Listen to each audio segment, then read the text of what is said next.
नमोस्तु गुरुदेव, नमोस्तु गुरुदेव, नमोस्तु गुरुदेव। आइए प्रथम प्रश्न के लिए मैं बुलाना चाहूंगा दमोह मध्य प्रदेश से आशीष सिंघई। उसके बाद तैयार रहेंगे सागर से राजेश जैन। नमोस्तु महाराज जी, नमोस्तु। हम सभी की ओर से नमोस्तु।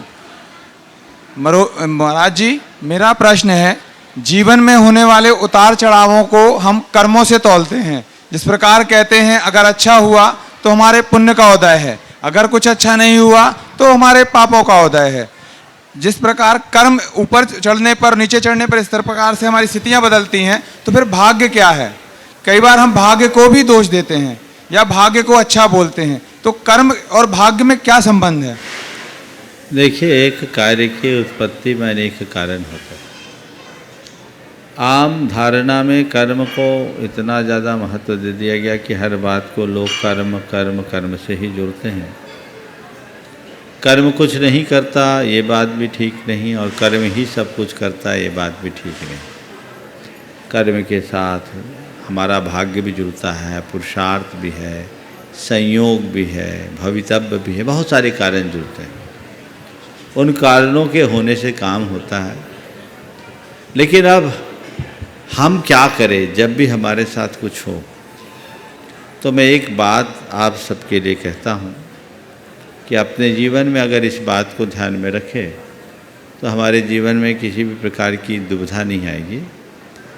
हम जब भी कुछ काम करें तो ये सोच कर करें जो मैं करूँगा सो होगा, और उसका जो परिणाम आए ये मान करके चले यही मेरे भाग्य का था, तो हमारा जीवन संतुलित होगा। नमोस्तु महाराज जी, नमोस्तु महाराज जी। हाँ, राजेश जैन सागर, और उसके बाद तैयार रहेंगे विकल्प जैन बुजुर्ग रहली पटनी। पंचम काल के साक्षात तीर्थंकर भगवंतों को मेरा बारंबार नमोस्तु नमोस्तु नमोस्तु। हे भगवान, मेरी शंका है, वर्तमान युग में आज जो परिवारों में विखंडन हो रहा है, धन संपत्ति के पीछे परिवारों में इतना विवाद होता है, लड़ाई झगड़े होते हैं, और लड़कों की शादी होने के बाद सभी अलग अलग रहना चाहते हैं। भगवान, इसमें किसका दोष है? क्या संस्कारों की कमी है, धर्म का अभाव है, या किसका दोष है? भगवान कृपया समाधान करें। मैं तो इसे समय का ही दोष कहूँगा। पहले सब हर हाल में साथ रहना चाहते थे, अब हर हाल में अलग रहना चाहते हैं। मानसिकता लोगों की बदल गई, और अब तो बड़ी मुश्किल है किसी के यहाँ विवाह शादी की भी बात हो और जॉइंट फैमिली हो, बात चले तो लोग बोलते जॉइंट फैमिली है, जैसे कोई अपराध। ये बिगड़ी हुई मानसिकता का कुफल है, और इसके परिणाम भी सब लोग भुगत रहे हैं। हमें परस्परता, बंधुत्व, प्रेम, आत्मीयता जैसे उदात्त जीवन मूल्यों को प्रमुखता देते हुए सहजीवन की भावना जगाना चाहिए, और वसुधैव कुटुंबकम के आदर्श को चरितार्थ करना चाहिए। मैं और मेरे परिवार की ओर से गुरुदेव के चरणों में बारंबार नमोस्तु नमोस्तु नमोस्तु। गुरुदेव, मेरा प्रश्न यह है कि सोशल मीडिया पर अक्सर दिगंबर मुनियों की फ़ोटो, वीडियो आदि को देखकर कुछ लोग उनकी नग्नता पर सवाल उठाते हैं। जब उन्हें हम उसका कारण बताते हैं तो वह यह कहते हैं कि महिला साधु नग्न क्यों नहीं रह सकती, उनको मोक्ष क्यों प्राप्त नहीं होता, या उनको अभिषेक आदि क्यों नहीं करने देते। यह सब कुतर्क देकर वह यह कहते हैं कि जैनिज्म एक लिंग भेदी रिलीजन है, मतलब जैनिज्म सेक्सिस्ट रिलीजन है। तो उनके इस कुतर्क का हम क्या जवाब दें? देखिए, जो लोग भी ऐसा कहते हैं उनसे कहिए कि जिसे आप डिस्क्रिमिनेशन कह रहे हैं वो एक मर्यादा है, कि व्यवस्था है। उन लोगों से बोलो, कोई महिला अगर कोई अपराध करती है तो उसे कोई पुरुष पुलिस अधिकारी क्यों नहीं पकड़ता? क्या जेंडर डिस्क्रिमिनेशन है? बोलो। नहीं महाराज। अगर पुलिस अधिकारी हाथ लगा देगा तो क्या होगा? अपराध हो जाएगा, खटिया खड़ी कर देंगे लोगों से। तो क्या ये जेंडर डिस्क्रिमिनेशन है? ये एक व्यवस्था है, समझ गए? जहाँ तक महिलाओं को दिगंबर होने का सवाल है, साधना भूमिका अनुरूप होती है, वो अपनी भूमिका के अनुरूप साधना करती है, कर रही है, पर उसकी प्रकृतिगत व्यवस्था ऐसी है कि वो इस रूप में नहीं रह सकती। इसलिए जिसकी जो साधना है उसको उस रूप में देखा जाए। आपने कहा कि पुरुष दिगंबर होते हैं, तो क्या सभी पुरुष दिगंबर होते हैं क्या? कोई कोई तो होते हैं। तो जो उस लायक है, जो उस योग्य है, वो हो जाते हैं। जो उस लायक नहीं है वो नहीं हो सकते। तो स्त्रियों की अपनी कुछ ऐसी मर्यादाएं जिनके लिए वो उन्हें निर्वस्त्र रहने का विधान नहीं है, और पुरुषों के लिए ऐसी कोई बात नहीं है। वो दिगंबर रह कर के भी सावरण रहते हैं। दिगंबर होना अलग बात है और नग्न होना अलग बात है। नग्न वो है जो निर्वस्त्र है, दिगंबर वो है जिसने दिशाओं को अपना वस्त्र बना रखा है। समझ गए? उन्हें बोलो। जैन साधु दिगंबर नहीं है, जैन साधु नग्न नहीं है। नग्न तो भोगी विलासी भी होता है, जैन साधु दिगंबर है। अंतर क्या है? तुमने तंतुओं के कपड़े पहने हैं, उनने दिशाओं को अपना वस्त्र बना दिया। तुम्हारे कपड़ों की माप है, उनके कपड़े अमाप है।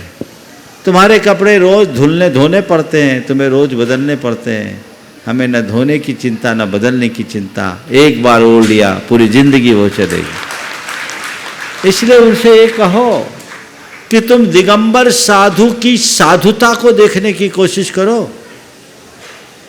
उनके भीतर एक बैठे साधु को पहचानने की कोशिश करो। उनकी इस बाहरी शरीर को मत देखो। और देखो तुम्हारे कहे अनुसार नग्न है पर निर्विकार है कि नहीं। निर्वस्त्र रहकर निर्विकार बने रहना एक बहुत बड़ी साधना है, जो हर किसी की बस की बात नहीं होती। तो निर्विकार होना, निर्वस्त्र होने के साथ साथ निर्विकार होना, ये समझने की बात है। जिसे वो जेंडर डिस्क्रिमिनेशन कहते हैं, उन्होंने व्यवस्था को समझा ही नहीं। कोई डिस्क्रिमिनेशन नहीं है, कोई भेदभाव नहीं है। ध्यान रखना, मुक्ति न पुरुष को मिलती है न स्त्री को मिलती है। मुक्ति तो केवल उसको मिलती है जो आत्मा में डूब जाए। अगर पुरुषों को मुक्ति मिलती होती तो सारे पुरुष मुक्त हो गए होते। समझ गए? जो स्त्री पुरुष भाव से ऊपर उठता उसको मुक्ति मिलती। इसलिए इस तरह की आधारहीन बातों में दिमाग लगाने की कोई आवश्यकता नहीं। अगर कैसे व्यक्ति समझने की इच्छा रखे तो उन्हें आप संयुक्ति की इस तरीके से समझा सकते हो, और जिसे समझना ही नहीं उसे समझाने में समय खराब करना बेकार है। किसी ने कहा कि कोई 35 और 35 70 कह दे तो मैं अपनी भैंस दे दूंगा।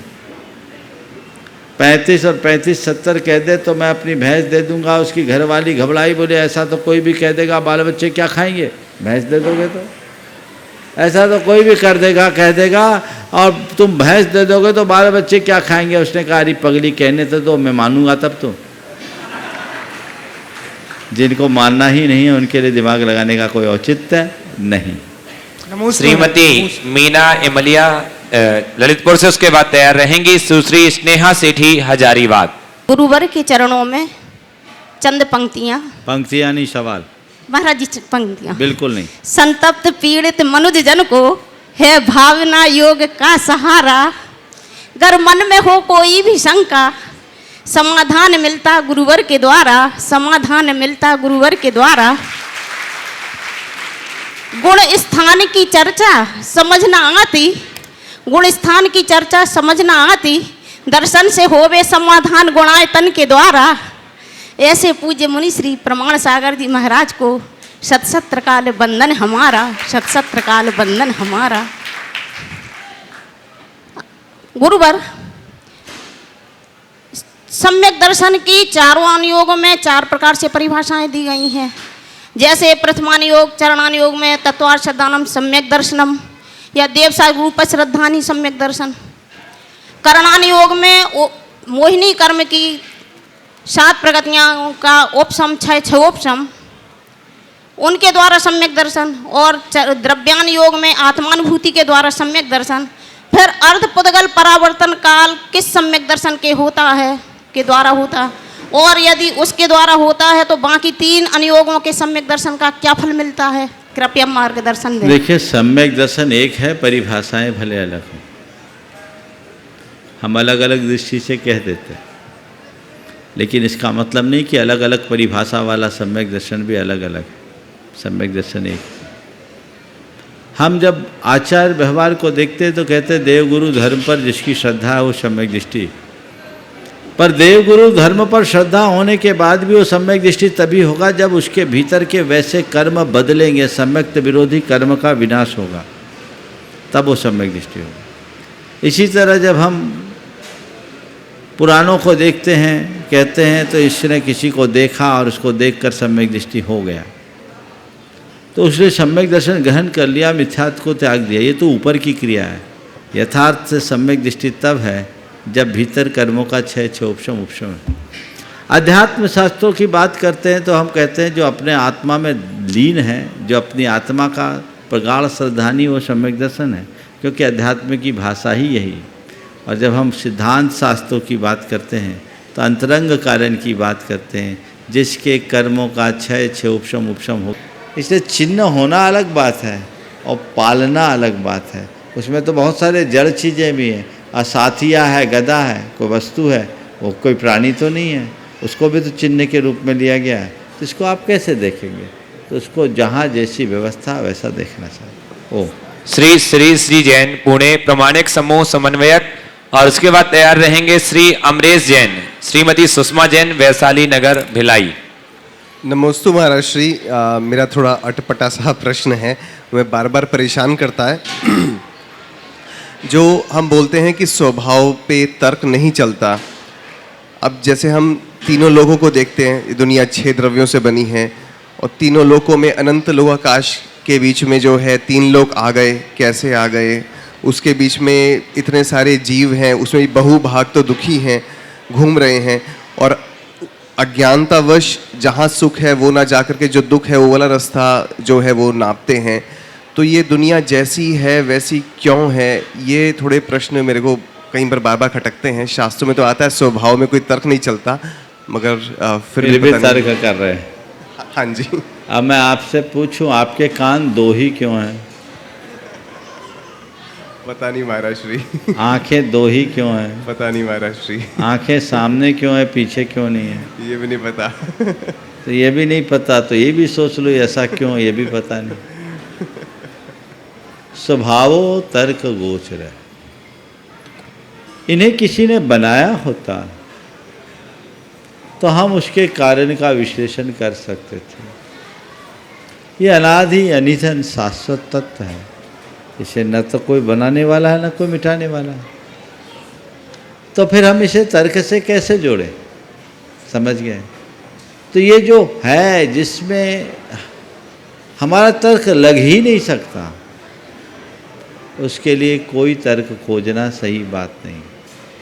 हमेशा एक बात ध्यान रखना, तर्क तथ्य को समझने के लिए किया जाए तब तक तर्क है, और केवल तर्क के लिए किया जाने वाला तर्क नर्क है। तथ्य को समझने के लिए तर्क करो, कोरे तर्क के लिए तर्क मत करो, क्योंकि ये जो तर्क शास्त्री होते हैं उनको आधा पागल माना जाता है। एक तर्क शास्त्री था, वो घी का घड़ा लेके जा रहा था, उसके दिमाग में एक कीड़ा कुलबुलाने लगा, घृताधारम पात्रम वा पात्राधारम घृतम। ये घी के आधार पर पात्र है या पात्र के आधार पर घी है? दिमाग में सवाल बार बार आने लगा। घृताधारम पात्रम वा पात्राधारम घृतम, घृताधारम पात्रम वा पात्राधारम घृतम। अब ये कीड़ा काट रहा है, घड़ा घी में कि घी घड़ा में, घड़ा घी में कि घी घड़ा में, घड़ा घी में कि घी घड़ा में। बहुत देर हो गई तो कहा क्या चक्कर है, सीधे प्रैक्टिकल करके देख ले। उसने घड़ा को पलटा, घी पिघला हुआ था, सारा घी मिट्टी में आ गया। समझ गए? तो ज़्यादा तर्क अच्छी बात नहीं है। कुछ चीज़ों को हमें श्रद्धा से स्वीकार लेना चाहिए। और आज तुमने जो बात कही, 4 शब्दों से एक संदेश मैं आप सबको देना चाहता हूँ।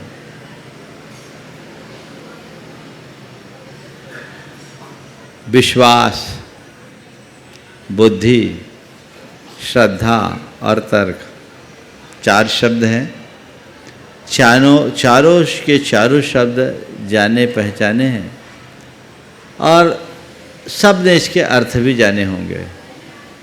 लेकिन इन चारों शब्दों के अर्थ को मैं अपने तरीके से आप सबके बीच प्रस्तुत कर एक संदेश देना चाहता हूँ। विश्वास कहता है मैं रात अंधेरे में भी बेधड़क चला करता हूँ। विश्वास कहता है मैं रात अंधेरे में भी बेधड़क चला करता हूँ। तो बुद्धि कहती है मैं तो दिन के उजाले में भी भटक जाती हूँ। बात समझ में आ रही है? विश्वास कहता है मैं रात अंधेरे में बेधड़क चला करता हूँ। बुद्धि कहती है मैं तो दिन के उजाले में भी भटक जाती हूँ। श्रद्धा कहती है मैं पाषाण को भी भगवान बना देती हूँ। तो तर्क कहता है मैं भगवान को भी पाषाण बना देता हूँ। तो ये चारों की अपनी तासीर है, इसलिए अपने को अपने हिसाब से चलना चाहिए। चलिए। नमोस्तु महर्षि। अमरीश, श्री अमरीश जी, श्रीमती। परसों के दिन मैंने आप सबसे श्री से 1 मिनट खड़े हो, थोड़ा सा लोगों को प्रामाणिक पाठशाला के विषय में जानकारी दो, लोग किस तरीके से जुड़ सकते हैं।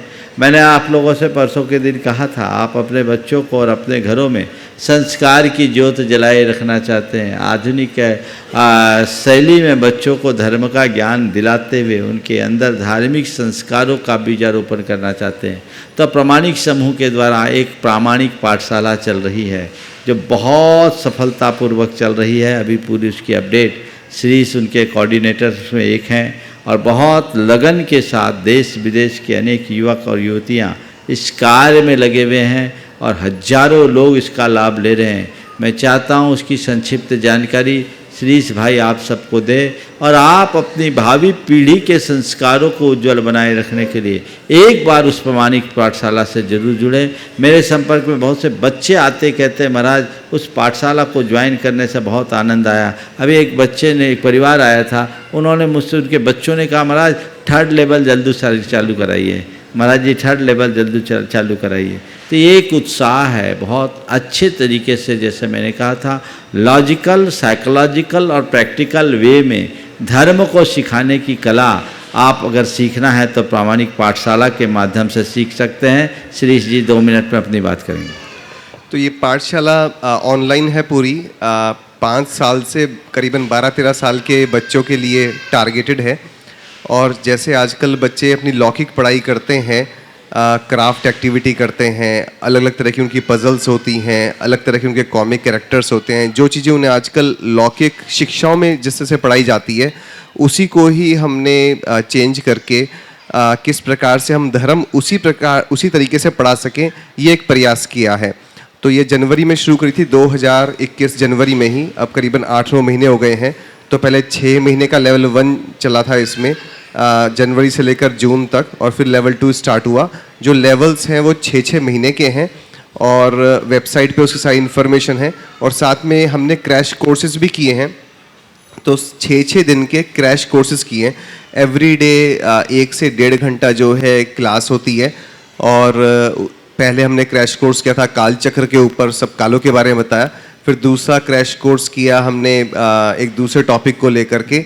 अभी तीसरा क्रैश कोर्स फिर से करने वाले हैं। तो क्रैश कोर्स में ज़्यादा टर्न आउट, ज़्यादा बच्चे आते हैं क्योंकि 6 दिन होते हैं, तो स्कूल से ही बच्चे थोड़ा सा ब्रेक तो नहीं लेकर के, बस 1-1.5 घंटा उन्हें देना होता है।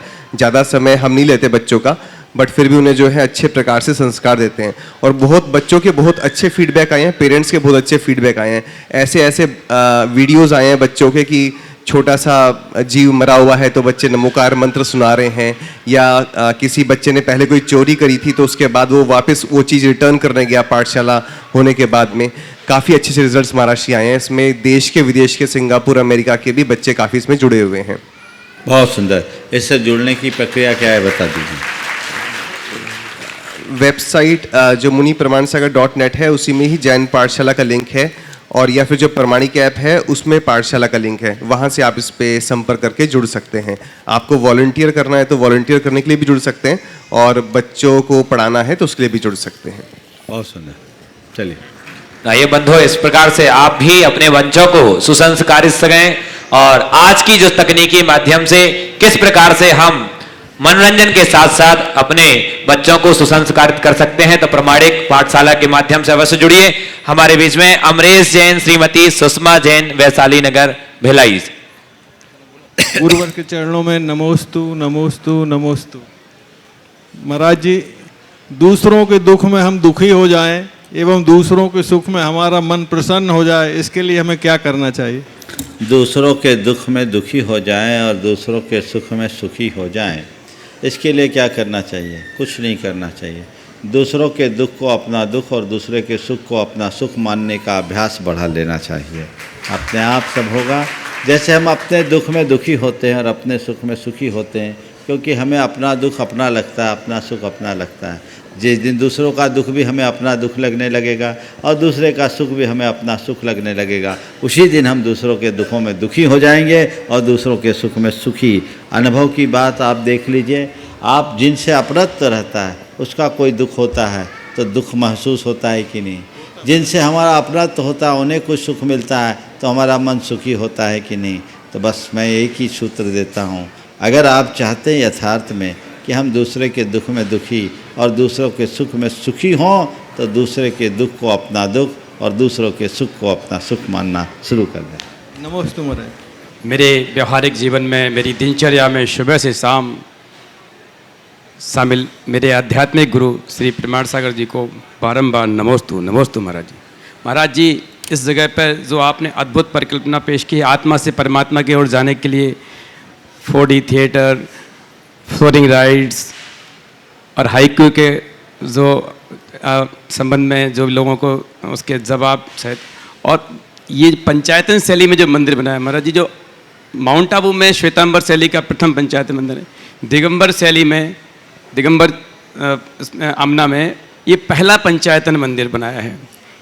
ये आपने अनूठा कार्य किया है, इसके पीछे आपकी क्या सोच रही है, ये कुछ हम लोग को कृपया जानकारी। देखिए, मंदिर तो देश में अनेक बन रहे हैं, ज़्यादातर मंदिर नागर शैली के मंदिर बनते हैं। उस मंदिर का अपना शिल्प और अपना एक आकर्षण है। यहाँ पर पंचायतन शैली के मंदिर बनाने के पीछे की कुछ विशेष भावनाएं थी। पहली तो ये कि शुरू से मैं सोचता था यहाँ कुछ ऐसा हो जो सबसे अलग हो, और दूसरी बात, जब शुरुआत में हमने गुणायतन की परिकल्पना की थी उस समय इसके तल भाग में हमें 14 गुणस्थान प्रदर्शित करना था और ऊपर हमें चतुर्मुख भगवान विराजमान करना था, जो हमारे गुणस्थानों का ही एक पार्ट होता। लेकिन धीरे धीरे उसका स्वरूप निखरा और ऐसा लगा कि उसके लिए एक बृहद स्वरूप चाहिए, तो जो सामने है वहाँ उसे शिफ्ट किया गया और अब ये पंचायतन शैली का मंदिर है। इसमें ऊपर नीचे दोनों तल्ले में चतुर्मुख भगवान विराजमान होंगे मध्य में, और चारों कोनों में ऊपर नीचे 4 मंदिर हैं जिनमें अलग अलग 4 वेदियाँ होंगी। ये अपने आप में अद्भुत है। और पंचायतन इसलिए क्योंकि यहाँ 5वां कल्याणक भगवानों का हुआ है, तो पंचायतन होना चाहिए। पंच परमेष्टि के प्रतीक स्वरूप पंचायतन हो, चतुर्दिक हो जाए, तो ये सम चौरस होता है पंचायतन शैली का मंदिर, इसलिए उसे प्रमुखता दी। प्रियंका जैन जबलपुर तैयार रहेंगे। उसके पूर्व हमारे बीच में आज एक और सूत्रधार सदस्य के रूप में जुड़े हैं श्रीमती खुशवती गंगवाल, अनिल जी गंगवाल, रवि आशीष, आकाश जी गंगवाल। एक बार जोरदार करताल ध्वनि से स्वागत कीजिए। कोलकाता से हमारे बीच में जुड़े हैं और उनके सम्मान के लिए बुलाना चाहूंगा सुनील जी अजमेरा, वो आए, और लता जी गंगवाल, गुणायतन मंत्री, वो भी आए और ऐसे श्रावक शिष्य का सम्मान करेंगे। श्रीमती खुशवती गंगवाल, अनिल जी गंगवाल, रवि आशीष, आकाश गंगवाल, कोलकाता, और उनका सम्मान कर रहे हैं सुनील जी अजमेरा, संयुक्त महामंत्री गुणायतन, और लता जी गंगवाल, गुणायतन मंत्री। और प्रश्न के लिए तैयार रहेंगी प्रियंका जैन जबलपुर, और उसके बाद तैयार रहें प्रिंसी जैन करेरा। जोरदार करता ध्वनि से एक बार स्वागत कीजिएगा।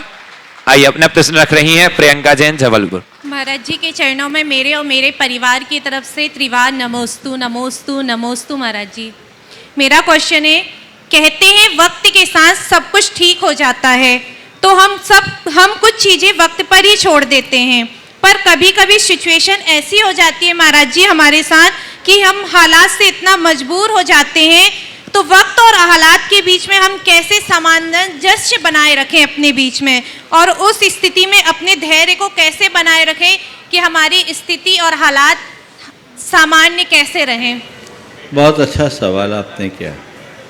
ये बात सही है कि वक्त के साथ सब कुछ ठीक हो जाता है, लेकिन जो लोग वक्त पर भरोसा नहीं करते हैं उनके हालात हमेशा बिगड़ते हैं।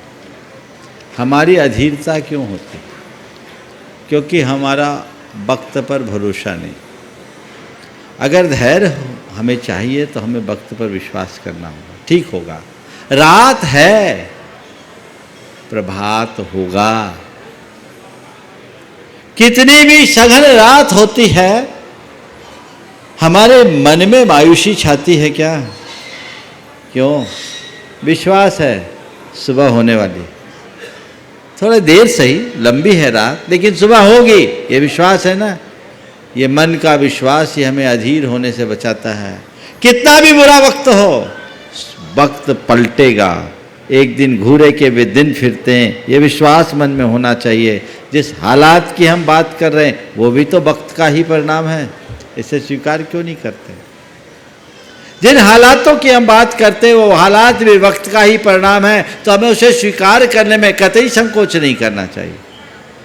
वक्त है, ठीक है, उसका भी वक्त आएगा, वक्त बदल जाएगा, ये विश्वास रखिए।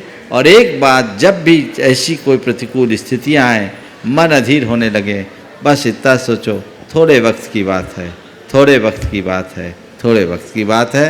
हालात जो भी हो, हाल अच्छा होगा। नमोस्तु प्रिंसी जैन करेरा, और उसके बाद तैयार रहेंगे संजय कुमार बड़जात्या धुलियान पश्चिम बंगाल से। नमोस्तु महाराज जी।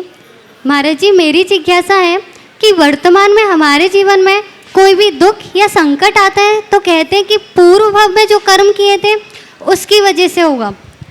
एक इमेजिनेशन कर लिया जाता है कि ऐसा किया होगा इसलिए ऐसा हुआ है, तो महाराज जी गलती का रियलाइजेशन नहीं होता। जैसे अभी भी घर में अगर कोई गलत काम करते हैं तो मम्मी पापा से डांट पड़ जाती है, तो तुरंत सुधार आ जाता है कि ये गलती पर डांट पड़ी है। लेकिन कोई इमेजिनेशन के किसी भाव में कर्म किया होगा तो सुधार नहीं आ पाता ऐसी गलतियों का, तो महाराज जी क्या करना चाहिए? बात देखिए सही है। हम लोगों के जीवन में जो भी सुख दुख आते हैं उनमें पूर्व भाव का भी होता है, इस भाव का भी। हमने कोई गलत काम किया, मन में डर, संकोच, चिंता उसी क्षण आता है कि नहीं आता है? आता है। ये किसका फल है?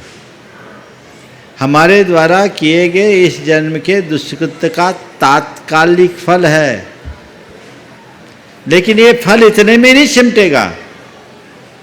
हमने बीज डाल दिया, अब ये और फलेगा और कई भवों तक फलेगा, समझ गए?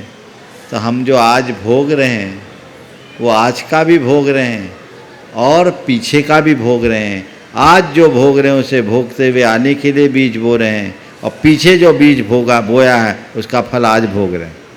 दोनों चीज़ें साथ साथ चल रही है, समझ रहे हैं ना? तो ये इमेजिनेशन का जहाँ तक सवाल है, ये अनुमान करना चाहिए, समझ गए? अनुमान से हम इसे समझ सकते हैं, समझ गए? तो अनुमान करें। और एक उदाहरण देता हूँ। आप कहीं जा रहे हो, किसी आदमी का बहुत ज़बरदस्त स्वागत हो रहा है, नागरिक अभिनंदन हो रहा है, पूरा शहर सजा हुआ है, बंधनवार लगे हैं, उसके ऊपर फूल मालाएं अर्पित की जा रही है। क्या अनुमान लगाओगे? बोलो, इस दृश्य को देखकर क्या अनुमान लगाओगे? बोलो, माइक है ना? हाँ भाई जी। क्या अनुमान लगाओगे? भाई जी स्वागत हो रहा है उसका। क्यों हो रहा है? बड़ा आदमी है, अच्छा नहीं, जरूर इसने कुछ अच्छा काम किया होगा। अच्छा काम किया होगा तभी बड़ा आदमी है।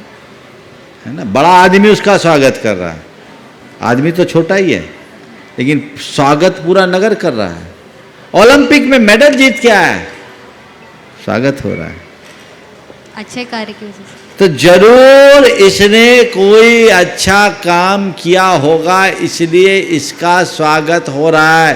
ये समझने में देर लगेगी क्या? नहीं। एक दूसरा आदमी है जिसको केवल चड्डी पर जूते चप्पल की माला पहनाकर और मुंह काला करके गधे पर बिठाकर ले जा रहे हैं लोग।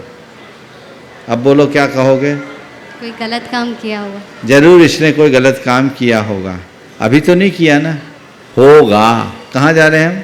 इमेजिनेशन। पास्ट में। पास्ट में। आज जब तुम्हारे साथ अच्छा हो रहा है समझ लेना जरूर मैंने कोई अच्छा किया होगा, और गलत हो रहा है तो समझ लेना जरूर मैंने कोई गलत किया होगा। अवार्ड है वो अच्छे का परिणाम है, और इंसल्ट है वो बुरे का परिणाम है। दोनों चीज़ों को ध्यान में रख करके चले तो सारी चीज़ें अपने आप ठीक होगी। चलिए। संजय कुमार बड़जात्या, धुलियान, पश्चिम बंगाल से पत्रकार। उसके बाद तैयार रहेंगी वर्षा जैन, सिमरा, मध्य प्रदेश। गुरुवर को त्रिबार नमोस्तु नमोस्तु नमोस्तु। गुरुवर, नया मंदिर व तीर्थ क्षेत्र निर्माण करना अधिकृत है, पर पौराणिक मूर्ति इधर उधर तथा म्यूजियम में बिखरी पड़ी है। ये हमारे जैन धर्म के लिए अनुसार अच्छी बात नहीं है। मेरा प्रश्न, हम धर्म प्रभावना हेतु किसे प्रथम प्राथमिकता दें? देखिए, बिल्कुल हमारे लिए पुराने मंदिरों का, मूर्तियों का पूर्ण संरक्षण करना चाहिए, और वो हमारी प्राथमिकता में होनी चाहिए। लेकिन जहाँ तक म्यूजियम, संग्रहालयों में पड़ी प्रतिमाओं का सवाल है, इसमें बहुत सारी कानूनी पेचीदगियाँ हैं जो भारत सरकार के द्वारा पुरातत्व विभाग के माध्यम से संरक्षित है। वो प्रोटेक्टेड मॉन्यूमेंट्स हैं, आप उनका कुछ नहीं कर सकते। जिसके कन कन में जैन गाथा छिपी है। सुनो तो, आपने सवाल छोड़ दिया, अब उत्तर सुनो। तो वो तो एक कानून के कारण है। हम लोगों का दुर्भाग्य है कि हम उन्हें संरक्षित नहीं कर पाए, वो सरकार की संपत्ति हो गई। लेकिन हमारे जो मंदिर में विराजमान है उन्हें हम बचाएं, और कोई निकले तो उन्हें प्राथमिकता से ला करके विराजमान करें। आप गुनायतन में जब दर्शन कर रहे हैं तो देख रहे हैं दोनों बाजू में दो प्राचीन जिन बिंब विराजमान हैं। आप उनको देख करके क्या सोचते हो? देख रहे हो? हाँ, हजार हजार साल पुराने आदिनाथ और पार्श्वनाथ भगवान का बिंब है जो सबको आनंदित कर रहा है। तो जहाँ तक संभव है हम उन्हें संरक्षित करें, उनका जीर्णोद्धार भी कराएं। लेकिन एक बात ध्यान रखने की बात केवल इतनी है कि केवल जीर्णोद्धार कराकर हम अपनी परंपरा को आगे नहीं बढ़ा सकते। हमें कुछ ऐसा भी बनाना जरूरी है जिसका आने वाली पीढ़ियां जीर्णोद्धार करा सके। समझ गए? इसलिए दोनों तरफ ध्यान देना चाहिए, नए का निर्माण भी हो और पुराने का उद्धार भी। वर्षा जैन, सिमरा से। उसके बाद तैयार रहेंगे श्री विदेश जैन, मुन्ना लाल जैन, बगराजी वाले, जबलपुर, गुड़ाइतन ट्रस्टी। नमोस्तु गुरु, मेरा और मेरे परिवार की तरफ से बारंबार नमोस्तु नमोस्तु नमोस्तु। गुरुदेव, मेरा प्रश्न है कि यदि जो युवा पीढ़ी आज के समय में कोरोना टाइम की वजह से घर में बैठी है और इस वजह से स्कूल कॉलेजेस बंद होने की वजह से वो स्कूल नहीं जा रहे हैं और घर वाले भी डर की वजह से अब उन्हें भेज नहीं रहे हैं, तो ऐसे में वो क्या करें? उनका कॉन्फिडेंस लूज हो गया पूरी तरीके से। आज की युवा पीढ़ी कोरोना, तो उनका कॉन्फिडेंस लूज हो गया, तो ऐसे में वो क्या करें कि वो अपने सपने को पुनः पूरा कर सके? ऐसे में घर वालों का क्या कर्तव्य बनता है और हमारा खुद के प्रति क्या कर्तव्य बनता है कि हम अपने सपने पुनः पूरे कर सकें? देखिए, जिनके मन में इस तरह की स्थिति बनी है उन्हें चाहिए कि वो खुद को मोटिवेट करे।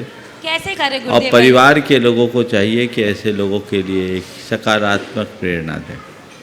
आपने पूछा खुद को मोटिवेट करने के लिए क्या करें? अपने सामने अपना लक्ष्य लाएं और लक्ष्य को सामने ला करके उसको पाने के लिए संकल्पित हो जाएं, ठान लें कि मुझे तो ये करना है। ये बीच का एक व्यवधान था, अब वो छीन होने लग रहा है, छीन होने वाला है, धीरे धीरे ठीक होगा। ऐसी मनस्थिति बनेगी तो हम वापस अपने आप को अपने पुराने लक्ष्य के साथ जोड़ने में समर्थ होंगे। गुरुदेव, में घर वाले ही बोलने लगते कि अब कुछ नहीं होने वाला, ऐसे तो नहीं, घर के लोगों को प्रोत्साहित करना चाहिए और उनको आगे बढ़ाना चाहिए। नमोस्तु गुरुदेव। श्री विदेश जैन, मुन्ना लाल जी जैन, बगराजी वाले, जबलपुर गुणायतन ट्रस्टी। और उसके बाद तैयार रहेंगे राकेश जैन, निर्मला जैन, देवेंद्र जैन जी डॉक्टर। महाराज श्री को बारंबार नमोस्तु नमोस्तु नमोस्तु। महाराज श्री, हमारा प्रश्न है कि हमारी दिनचर्या एवं व्यापार के क्षेत्र में जो भी क्रियाएं हमारे द्वारा की जाती हैं, इनके बीच में कुछ ऐसे कार्य हो जाते हैं जो कि अनुचित और धर्मयुक्त नहीं है, जाने अनजाने जो हो जाते हैं, इसके प्रायश्चित के लिए हम क्या करें, कृपया मार्गदर्शन दें। देखिए, जो भी हमारे द्वारा दोष होते हैं उनको उनके प्रायश्चित के लिए हमें छोटे मोटे दोष के लिए तो भगवान के सामने जा कर के अपनी निंदा ग्रह करनी चाहिए, और बड़े दोष हों तो गुरुओं के समक्ष जाकर निवेदन करना चाहिए, उसका प्रायश्चित देना चाहिए, यही उसका समाधान। जी, संध्या जैन, अशोकनगर से गुणायतन ट्रस्टी। ज्ञान ध्यान तप में जो लबलीन है, कर्म बंध काटने में जो प्रवीण है, ऐसे निर्ग्रंथ को नमन कीजिए, भावी अरहंत को नमन कीजिए। द्वय मुनीश्वरी के चरणों में मेरा और मेरे परिवार की ओर से कोटिशा नमोस्तु। महाराज जी, मेरी जिज्ञासा है कि सम्यक दर्शन प्राप्त करने के लिए हम गृहीत मिथ्यात्व का त्याग तो कर देते हैं, पर अगृहीत मिथ्यात्व का त्याग करने के लिए हम क्या प्रयास करें? निरंतर तत्व का अभ्यास करो, स्वाध्याय करो, आत्मचिंतन करो। उसी अभ्यास के बल पर हम अपने अंदर स्थिरता प्रकट कर सकें। नमोस्तु महाराज जी। जी, संध्या अशोक जी। सुनील जी अजमेरा। दिगंबर जैन पंचायत हजारीबाग का द्वय मुनि राजों को नमोस्तु नमोस्तु नमोस्तु। महाराज जी, आगामी अष्टानिका में जो सिद्ध चक्र विधान होने जा रहा है, तो मैंने बच्चों से कहा कि बच्चों तुम लोग भी सिद्ध चक्र विधान में बैठो और धर्म लाभ लो। तो कुछ बच्चे तो तैयार हो गए, लेकिन कुछ बच्चों का कहना है कि अभी हम लोगों की उम्र नहीं है, अभी हम लोग बैठेंगे तो लोग सोचेंगे कि ये लोग पंडित हैं और बिल्कुल धार्मिक हैं, मॉडर्न नहीं है, तो उससे हमारे करियर में कुछ नुकसान हो सकता है। तो महाराज जी, कैसे उनको समझाया जाए, आप मार्गदर्शन दें। उनसे तो यही बोलो पहली बात कि बेटे, अभी तुम कह रहे हो कि हम लोगों की उम्र नहीं है, बाद में कहोगे अब हमारी उम्र नहीं बची, तो कहीं के नहीं रहोगे। धर्म के लिए कोई उम्र नहीं होती, हर उम्र में व्यक्ति को धर्म करना चाहिए। और मेरा मानना है सिद्ध चक्र विधान करने से लोगों के मन में ऐसी कोई धारणा नहीं होगी, क्योंकि उससे जो भाव और संस्कार जागेंगे वो हमारे कैरियर को और अच्छा ही बनाएंगे, बुरा नहीं बनाएंगे। ये तो लोगों की गलत सोच और गंदी मानसिकता का परिणाम है। हमें तो अपना पूरा जीवन ही धर्म के साथ गुजरना चाहिए। हम तो उस संस्कृति में पले बढ़े लोग हैं जहाँ हमें घुट्टी में संस्कार दिया गया, सत्यम बद धर्मम चर, सत्य बोलो, धर्म का आचरण करो। ये जो बात हमारे यहाँ कही गई है, हमें उसका चरितार्थ करना चाहिए और बच्चों को ठीक तरीके से प्रोत्साहित करना चाहिए। उन्हें कहना चाहिए बाहरी ताम झाम से हमारा कैरियर नहीं चलता, हमारा कैरियर तो अपने चरित्र से आगे बनेगा। हम अपने कैरियर को प्रमुखता दें, पर उससे ज़्यादा प्रमुखता अपने कैरेक्टर को दें। हाँ बोलिए आखिरी। महाराज जी, नमोस्तु नमोस्तु नमोस्तु।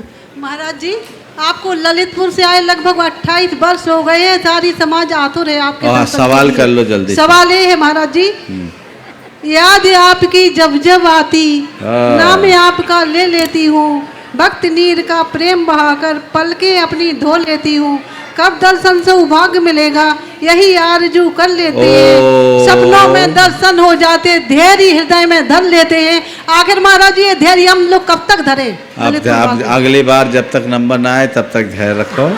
समय आप सबका हो गया है। बोलिए महाराज जी, आचार्य गुरुवर श्री विद्यासागर जी महाराज की जय।